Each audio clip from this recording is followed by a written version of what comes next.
E aí, eu sou o Mauli Botany e hoje a gente vai ver a conjugação de todos os verbos da língua inglesa no passado simples, com exceção de 2 verbos. Estou falando do verbo to be e do verbo haver. Mas por que do verbo haver? Porque a estrutura do verbo haver é a seguinte: there mais to be. There é sempre o sujeito do verbo haver e a conjugação do verbo haver é feita pelo verbo to be. Portanto, esses dois estão fora, mas vale para todo o resto. Ver, saber, construir, navegar, soldar, derreter, seja lá o que for. Peguei aqui o exemplo com o verbo viajar. Viajei, viajamos, viajaram, viajava, viajávamos. E é super importante a gente entender o que é infinitivo. Quando você vê a preposição to antes do verbo, ela vai indicar que se trata de infinitivo. O verbo não está conjugado. Na verdade, to é chamado de sinal de infinitivo, nesse caso aqui.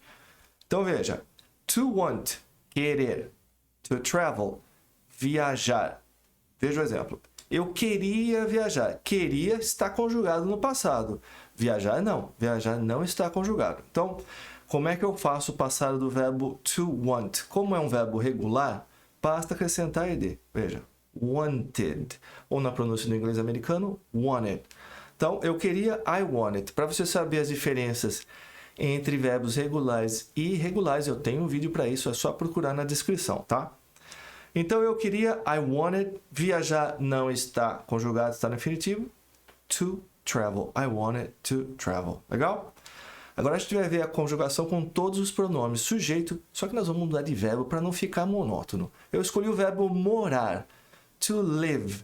Escolhi ele, na verdade, porque tem um detalhe legal aqui. To live também é um verbo regular. Então, para fazer o passado, a gente vai acrescentar ed. Só que ele já tem um e aqui. Olha lá. Que não é pronunciado. A pronúncia de morar é live. To live. Então, se eu acrescentar um ed e deixar o e do verbo aqui, eu vou ter 2 es. E aí eu vou mudar o som da palavra. Então, quando o verbo já tiver um e, você só acrescenta o d. Olha lá. E aí você tem ed.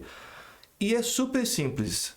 Para todos os pronomes sujeito, mesma forma. I, you, he, she, it, we, you, they. Lived. Não muda. Super simples. E se for um verbo irregular, também não muda, é sempre a mesma forma. O verbo só é conjugado em frases afirmativas. Para negar ou interrogar, você tem que usar o verbo auxiliar did, que vai levar a frase para o passado. Para negar, did, mas not, se você quiser fazer a contração, didn't. Então, eu tenho 2 exemplos aqui. Com eles moraram em Nova York, e com ela morou em Nova York. Então, você conjuga só a frase afirmativa. Veja, eles moraram em Nova York, they lived in New York. Olha o verbo conjugado no passado. Ela morou em Nova York, she lived in New York. Agora a gente vai perguntar, eles moraram em Nova York? Como é que a gente faz isso? A gente coloca did antes do sujeito. Did they live? E como did já diz que é passado, você não precisa mais conjugar o verbo, porque did já passa essa ideia. Did they live in New York? Ela morou em Nova York? Did she live in New York? Vamos negar? Eles não moraram em Nova York. They didn't live in New York. Ela não morou em Nova York. She didn't live in New York. Vamos perguntar na forma negativa? Eles não moraram em Nova York? Didn't they live in New York? Ela não morou em Nova York? Didn't she live in New York? Então, veja, quando a gente usa o auxiliar, o verbo fica como se tivesse no infinitivo. Você só conjuga o verbo no passado nas frases afirmativas, legal? Vamos ver alguns exemplos para a gente reforçar o que a gente aprendeu. Eles trabalharam lá. Passado do verbo trabalhar, que é um verbo regular. To work, infinitivo, worked, passado, e worked, trabalhado, participo passado. Então, a gente não está negando nem interrogando. They worked there. Eles trabalharam lá. Did they work there? Pode estar usando did, não podemos conjugar o verbo. Eles não trabalharam lá. They didn't work there. Eles não trabalharam lá. Didn't they work there? Choveu todo dia. O verbo chover é regular. To rain, passado rained, particípio também rained. E o sujeito do verbo chover é sempre o pronome it. It rained every day. Choveu todo dia? Did it rain every day? Não choveu todo dia. It didn't rain every day. Não choveu todo dia? Didn't it rain every day?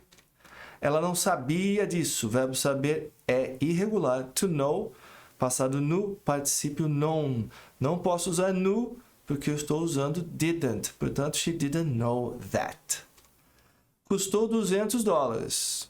Veja que curioso. O verbo custar é irregular e ele tem as mesmas formas. To cost, infinitivo e presente, cost, passado, e cost, particípio passado. Portanto, dependendo do sujeito, não dá para saber se a frase está no presente ou no passado. Aqui, nesse caso, dá. Quer saber como? Quando a gente conjuga um verbo no presente com os sujeitos he, she, it, a gente tem que acrescentar um S. Então, se fosse presente, seria it costs, tem um S depois do T, $200. Como não tem, é passado. Só que, nesse caso, já não dá. Quando a gente conjuga um verbo no presente com o pronome they, eles, elas, a gente não acrescenta o S. Portanto, essa frase aqui pode ser custaram ou custam $200. O que vai dizer qual é o contexto. Aqui eu não me preocupei em colocar um contexto porque a gente está conjugando no passado. Quanto custou? How much did it cost? Ele não foi lá ontem. O verbo ir é irregular. To go, passado went, particípio gone. Aqui eu não posso usar went porque eu estou usando didn't. He didn't go there yesterday. Você foi lá ontem? Did you go there yesterday? Onde você foi? Where did you go? E para a gente finalizar, o que causou o acidente? O verbo causar é regular. To cause, caused, passado, e caused, causado, particípio passado. Você reparou que essa frase não tem did? Então, esse é o único caso em que você não vai usar did na pergunta. Quando o pronome interrogativo, aqui é o que, for o sujeito da frase, você não vai usar did. Via de regra, o que vem antes do verbo é o sujeito. Olha lá, o que causou? Então, o sujeito aqui, sintaticamente falando, em termos gramaticais, é o que. Então, aí você só conjuga o verbo no passado. What caused the accident? Legal? Mais fácil do que isso é impossível. Eu tenho certeza que você concorda comigo. A gente se vê.